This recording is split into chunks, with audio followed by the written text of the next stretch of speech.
Hello there and welcome back to my channel. I'm Dr. Jake and I wish I were Catherine O'Hara. That's the spirit. I'm just going to close this door too. Sorry. But seriously, it's me, Dr. Jake, back for another reaction to It's another one about getting sick. I may be a doctor, but I'm not your doctor, and nothing that I say should be taken as medical advice. Get it? Got it? Gouda. Oh, I'm hungry for cheese right now. If you like my content, please subscribe to my channel. Hit the bell so you can get notifications when I post a new video. Okay, let's get going. I'm the well-dressed health technician who may or may not be qualified. The placebo effect. Trixie Mattel. That's brilliant. The placebo effect is when you take a drug and it doesn't actually have any effect, but you're thinking that it's going to make you feel better. It makes you feel better and maybe makes your illness go away. Whenever we do clinical trials of drugs, the gold standard is what's called a double-blind study, where neither the investigators doing the study nor the patients know whether they're getting the drug or the placebo, the fake drug, like a sugar pill, or sugar water if it happens to be an intravenous drug. There are all sorts of placebos, so if it's a study about therapy, you can actually provide sham therapy. However, in these types of studies, there is something called informed consent, where patients have to know they could be getting the placebo or they could be getting the real thing. I would think that it would be hard to differentiate between sham therapy and real therapy, but what do I know? I'm not a psychiatrist. And I'm Gwyneth Paltrow's dental dam made out of children's teeth. I don't give a dental damn. When COVID first started, all I thought about was getting sick all the time. Going to the grocery store, wiping down my groceries with 99% alcohol. At the onset of COVID, were my cleaning practices or hygienic activities more stringent? Or no, they weren't. Perhaps they may have degraded, such as not showering for 4 days. I got kind of jealous of people who worked from home during COVID, and then I realized if I worked from home, I also would not have showered. So I'm kind of glad I had to go into work. I got mono. I got the mono for the shortest time. And I got a diagnosis at the doctor. They said, this is mono. And I said, no, it's not. Mono is caused by this virus called Epstein-Barr virus. Another virus called CMV, cytomegalovirus, can also cause it. The problem with diagnosing mono without a blood test or anything is that mono often just seems like a really bad cold. A lot of people will get a sore throat for a couple months and just severe fatigue. It's just another viral infection. It just sort of sucks more for a lot of people. I saw a woman on a program who had cancer and believed she could cure it with her own urine. I will say definitively that your own urine will not cure cancer. Actually, I think that was the episode I watched before. I think we already talked about this. She would drink the urine, she would bathe in the urine, she would save the urine. Are you her? Liquid gold. You like pee stuff?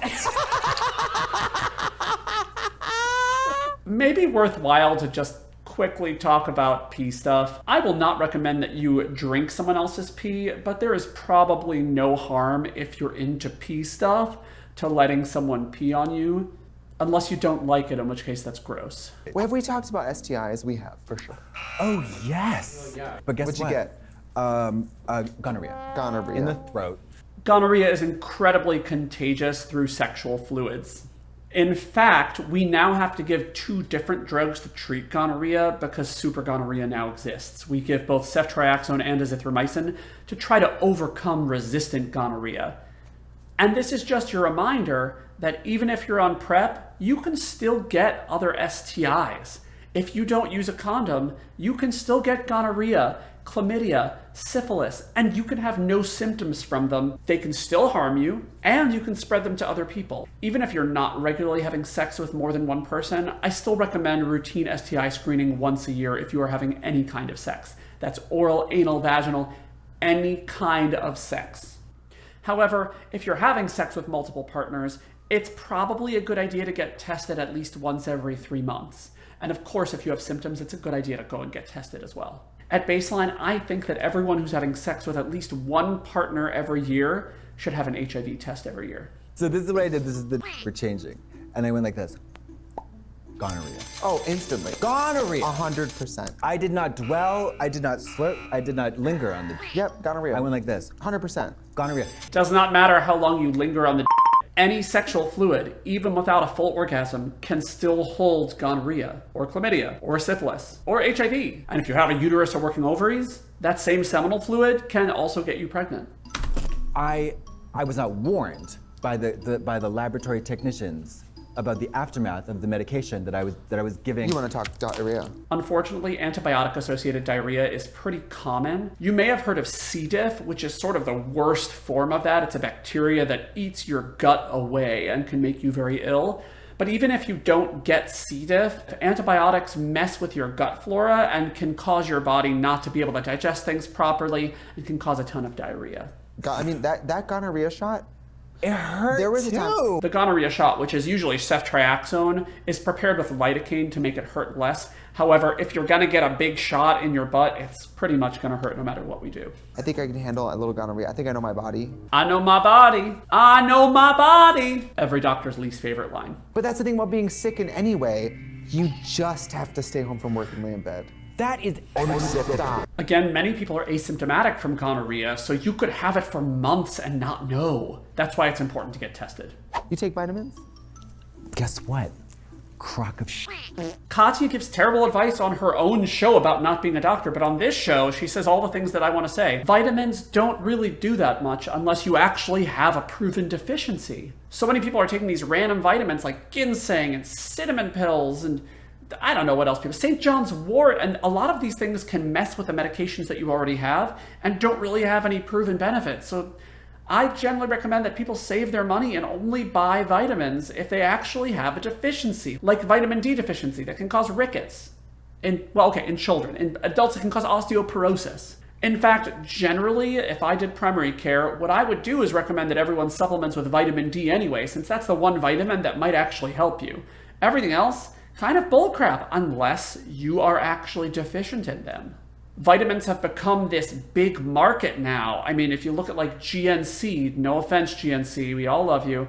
I can't believe that people pay this much for supplements that do literally diddly squat.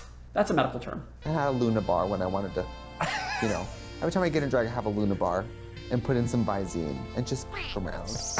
Since they mentioned it, Luna bars, these meal replacement bars, if you're gonna use them as a meal replacement, that's fine, but I've seen so many people, including myself, just binge them. They just eat these Luna bars. They're not health food. They have a ton of sugar in them. They're pretty caloric usually because they're meant to be a replacement for your meal. I generally recommend that people just don't buy them at all. They're not worth your time unless you literally have a situation, for example, residency, where you're working 80 hours a week and it's literally all you can pack in your bag. It's very rare that you'll have a situation where you would rather eat a Luna bar than actually have a real meal. And again, many people will eat the Luna bar and then have another meal because they think it's healthy. Those meal replacement bars are not healthy. They're essentially weight gain tools. David, I love you. I love that. He believes he's sick today, yesterday, tomorrow. He's getting sick next week. He's been sick last Tuesday. And we always joke about it because when you know you're a hypochondriac, you also have to think you're sick and then go no, I'm not. Yeah. Doctors call these people the worried well, and they just need some reassurance to say, you are not dying today, mister. But if they are dying today, then I guess we're sort of screwed because we were wrong. We should be following your train of thought, waking up smiling. Yes. And then Going we to should bed go. laughing. Levitation really is the best medicine after all. Don't hesitate to be suspicious and wary of charlatans, so make sure you go to goop.com for all the facts. Yeah. And do you want... Goop, jade egg in your vagina, that's not going to help anything. I can't stand goop. I can't stand it. Take an extra day off.